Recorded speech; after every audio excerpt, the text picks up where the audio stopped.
ചെറുപ്പത്തിൽ അച്ഛനല്ലേ ആൺകുട്ടികളുടെ സൂപ്പർ ഹീറോ, അതിനുശേഷമല്ലേ സ്പൈഡർമാനും സൂപ്പർമാനും ഒക്കെ. ഒരു മകൻ അച്ഛനോടൊപ്പം വളരുന്നത് എത്ര മാജിക്കാണ്. ഒരു 5 വയസ്സിൽ അച്ഛൻ അവൻ്റെ ഹീറോയാണ്.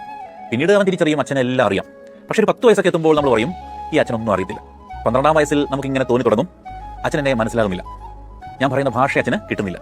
ഒരു 14 വയസ്സിൽ നമ്മൾ പറയും അച്ഛൻ വളരെ സ്ട്രിക്റ്റ് ആണ്. ഒരു ഹൈസ്കൂളൊക്കെ കഴിയുമ്പോൾ നമുക്ക് തോന്നി തുടങ്ങും അച്ഛനോട് എല്ലാം പറയാനൊന്നും പറ്റത്തില്ല, അച്ഛൻ എന്നെ മനസ്സിലാകുന്നില്ല. പിന്നീട് ഒരു 18 വയസ്സിൽ നമുക്ക് മനസ്സിലാകും എൻ്റെ ജീവിതത്തെക്കുറിച്ച് അച്ഛൻ എന്തേ മനസ്സിലാക്കാത്തത്, എന്നെ മനസ്സിലാക്കാത്തത്.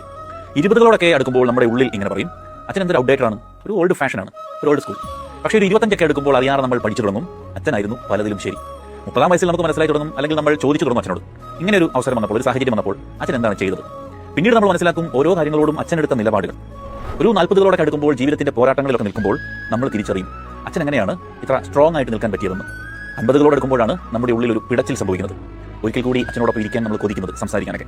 പക്ഷേ അപ്പോഴേക്കും അച്ഛൻ ചിലരുടെയൊക്കെ ഇവിടെ പറഞ്ഞിരിക്കും, അല്ലെങ്കിൽ നമ്മളോട് ഇഷ്ടമല്ലാഞ്ഞിട്ടല്ല, അച്ഛൻ നമ്മളെ ഷേപ്പ് ചെയ്യുമായിരുന്നു. അച്ഛൻ നമ്മളെ അല്പം കൂടി സ്ട്രോങ് ആക്കുകയായിരുന്നു. 2 കാലും ചവിട്ടി ഈ ഭൂമിയിൽ ഇങ്ങനെ നിൽക്കാൻ. ഓർത്തു നോക്കൂ.